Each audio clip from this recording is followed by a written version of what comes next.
Alright guys, so to unlock your phone, the first thing you want to do is to get your phone's IMEI number. To do this, simply grab your phone, open the phone application, and dial *#06#. As you will see, your phone's IMEI number will appear in the screen. This is very important guys. This number is the way Apple will identify your phone. This is a unique number, it is 15 digits long, and we're gonna use this number in a few seconds to unlock this phone, so keep it somewhere close or write it down somewhere. Okay, now we're gonna switch to the computer. So I'm gonna put this phone down, and now it's time to use the internet. So we're gonna go to the computer, and we're gonna go to the website. In this website, we're gonna unlock this phone. We're gonna request the remote unlocking.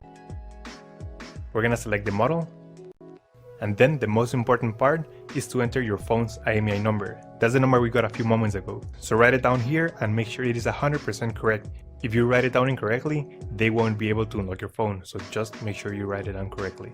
And the last step is to write down your email where you want to be notified once your iPhone has been successfully unlocked. And I'm going to show you how the email will look like. So as you can see here, the last email I got, and it says your iPhone has been factory unlocked successfully. And as you can see here, it says that my phone was actually unlocked successfully, and now we just need to activate the unlock. So there are two methods you can activate your unlock. First method is to connect your phone to Wi-Fi, and the second method is to connect your phone to iTunes. That, my friend, is how you do a factory unlock on an iPhone X.